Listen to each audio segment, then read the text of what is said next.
Apa betul Roma pisah ranjang?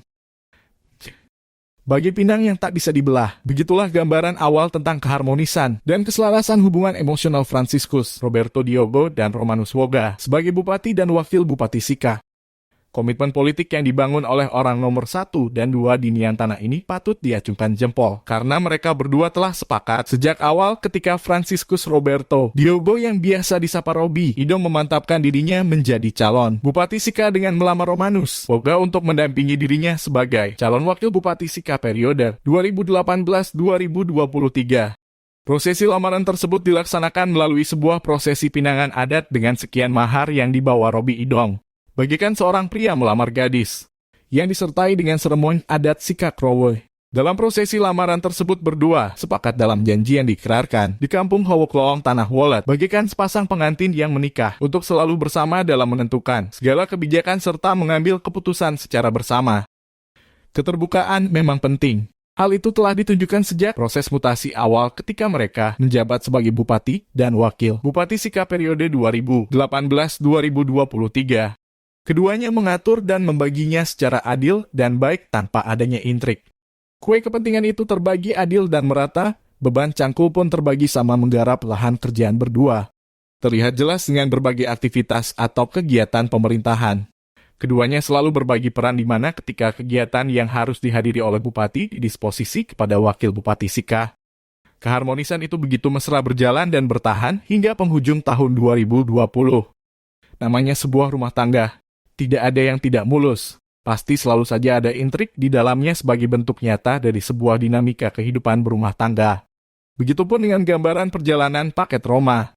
Kerikil-kerikil kecil mulai bertebaran di setiap perjalanan Roma dalam menahkodai pemerintahan Kabupaten Sika. Dimulai dengan mutasi kadis kesehatan, banyak sekali intrik dan kepentingan yang masuk yang menyebabkan kedua pasangan sejoli ini harus bersih, tegang untuk menentukan siapa yang lebih layak dijadikan kadis kesehatan. Apakah peterus Harlemus anak didik besutan langsung Romanus Woga atau Dr. Deli Pasendi? Orang yang dianggap sangat mampu mengurusi salah satu batu tungku kebijakan Bupati Sika di bidang kesehatan. Rumor mengatakan bahwa kalau Bupati tidak melantik Petrus Harlemus menjadi Kadis Kesehatan Kabupaten Sika, maka Romanus Woga akan mengundurkan diri sebagai Wakil Bupati Sika demi menjaga mahligai rumah tangga pemerintahan Roma. Akhirnya pertikaian tersebut reda dan berhenti dengan sendirinya di mana Robi Idong akhirnya mengalah dan melantik Petrus Harlemus.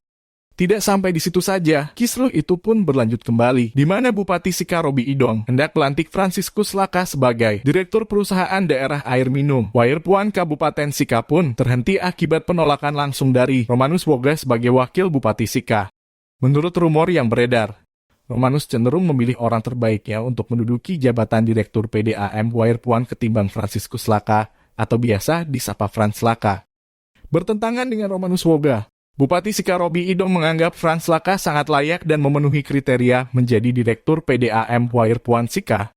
Rumor yang beredar bahwa alasan penolakan terhadap Franz Laka semata-mata karena Franz Laka bukan bagian dari tim pemenangan paket Roma. Franz dianggap orang luar Roma yang tidak pantas mendapat jabatan Direktur PDAM. Masih ada orang Roma yang bisa menakodai PDAM Sika. Berbeda dengan Romanus Woga, menurut Robi Idong bahwa Franz Laka telah memenuhi syarat sesuai peraturan Bupati Sika tentang pemilihan dan pengangkatan Direktur PDAM Wairpuan Kabupaten Sika. Polemik ini pun tidak terselesaikan dengan baik. Akhirnya Robi Idong mengambil jalan tengah dengan mengangkat dan melantik Boy Satrio sebagai Direktur PDAM Wairpuan Sika dengan masa jabatan yang tidak ditentukan kapan jabatan Direktur PDAM itu berakhir. Tidak hanya itu saja, kisruh di antara keduanya makin hari makin terlihat sejak Bupati Sika melakukan mutasi terhadap pejabat eselon 2 dan 3 mendapat respon penolakan dan ketidakpuasan dari Wakil Bupati Sika karena tidak dilibatkan dalam proses pengusulan calon-calon pejabat eselon 2 dan 3 tersebut. Terlebih lagi pengangkatan pejabat eselon 2 yang terjadi pada hari Selasa tanggal 11 Januari tahun 2022. Bupati Sika Robi Idong melantik 3 orang pejabat untuk menduduki jabatan eselon 2 pada Dinas PKO, SATPOL PP, dan BPBD Sika. Pelantikan ketiga pejabat eselon tersebut mendapat sorotan tajam dan reaksi penolakan jelas dari Romanus Woga. Penolakan itu sangat berdasar, bukan karena menolak ketiga pejabat yang telah dilantik, melainkan karena ia tidak pernah dikonfirmasi oleh Robi Idong dalam proses pengajuan hingga pengangkatan dan pelantikan ketiga pejabat tersebut. Belum bisa dipastikan apakah kisruh ini terus berlanjut hingga akhir masa jabatan mereka sebagai bupati dan wakil bupati Sika periode 2018-2023. Rumor yang beredar bahwa keduanya telah pisah ranjang pun belum bisa dipastikan dengan jelas. Apakah benar keduanya telah pisah ranjang sebagai bupati dan wakil bupati Sika saat ini? Kalau keduanya benar-benar sudah pisah ranjang, maka hal ini bukanlah sesuatu yang aneh atau sesuatu yang luar biasa terjadi. Karena tahun 2022 adalah tahun politik dalam rangka persiapan menuju pilcaleg dan pilkada yang akan berlangsung pada tahun 2024. Perlu diketahui bahwa Robi Idong sebagai Bupati Sika juga merupakan Ketua DPC PDI Perjuangan Sika. Sedangkan Romanus Woga sebagai Wakil Bupati Sika pun adalah Ketua DPC Partai Nasdem Sika. Keduanya adalah pejabat sekaligus politisi yang memiliki kendaraan politiknya masing-masing. Apakah kedepannya bisa terulang kembali paket Roma Jilid 2? Hal ini belum bisa dipastikan dengan baik karena politik bukan ilmu matematika walau politik itu bisa diestimasi. Hari ini bersama belum tentu esok bisa terus bersama, bisa saja sahabat hari ini menjadi lawan politik di masa depan. Karena isu adanya pisah ranjang antara Bupati Sika dan Wakil Bupati Sika dapat disimpulkan benar adanya dengan adanya reaksi penolakan Wakil Bupati Sika terhadap momentum pelantikan pejabat eselon 2 dan 3 yang tidak melibatkan dirinya sejak awal. Politik itu sendiri adalah S sama dengan K. Yang berarti sikap sama dengan kepentingan telah ditunjukkan oleh Robi Idong untuk bersikap dalam berbagai proses kepemerintahannya yang mengindikasikan ia telah berseberangan dengan Wakil Bupati Sika dalam rangka memantapkan dirinya maju kembali sebagai orang nomor 1 di Niantana.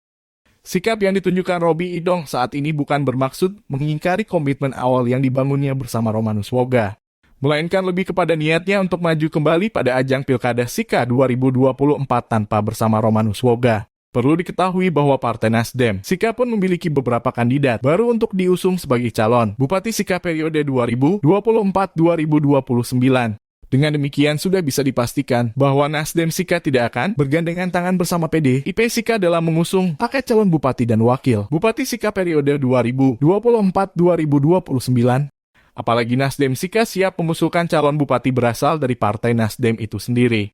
Jadi mana mungkin Partai Nasdem akan bersama PDIP jikalau PDIP sendiri pun mengusung calon bupati dari partainya sendiri. Bukan menjadi isu baru lagi jikalau PDIP Sika secara internal partainya telah menyiapkan Robi Idong maju sebagai bakal calon kuat Bupati Sika untuk kedua kalinya. Dan kemungkinan besar pula PDIP Sika tidak akan menggandeng Partai Nasdem Sika dalam mengusung paket Bupati dan Wakil Bupati Sika periode 2024-2029. Terlihat sangat jelas dan begitu terang benderang gambaran perjalanan pemerintahan Roma saat ini dan proyeksi Pilkada Sika tahun 2024 mengindikasikan begitu jelas adanya kebenaran bahwa Bupati dan Wakil Bupati Sika benar telah pisah ranjang.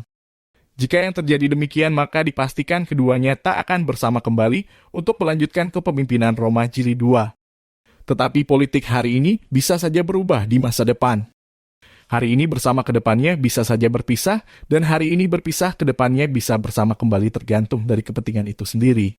Telah kita ketahui bersama bahwa partai politik melaksanakan salah satu fungsi politiknya, yakni agregasi kepentingan, yang mengindikasikan bahwa perbedaan bisa saja diminimalisir dan dihilangkan demi kepentingan bersama yang lebih besar dari kepentingan individu dan kelompok. Gabungan-gabungan kepentingan ini yang dapat menyatukan kembali perbedaan kepentingan yang terjadi di masa lalu. Pertanyaan substansialnya apakah Roma Jilid 2 bisa terwujud kembali di masa yang akan datang? Apakah benar Bupati dan Wakil Bupati Sika saat ini pisah ranjang? Apakah masyarakat Niantana menikmati hasil dari kinerja kepemimpinan Roma saat ini? Jawaban sesungguhnya kembali kepada masyarakat sebagai pemilik hak dan suara untuk menentukan masa depan pemerintahan dan pembangunan Kabupaten Sika menuju Sika yang lebih sejahtera.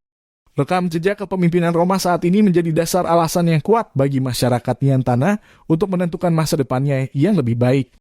Akhirnya semua keputusan yang terbaik kembali kepada masyarakat Niantana itu sendiri. Semoga pesta demokrasi tahun 2024. Masyarakat dapat menjalani prosesnya dengan baik dan menikmati hasil dengan gembira dari buah Pilkada Sika itu sendiri. Akhir kata selamat mengkritisi dan mengkajinya lebih komprehensif. Dan semoga masyarakat Niantana telah memiliki referensi terbaik untuk menentukan sikap politik masa depannya.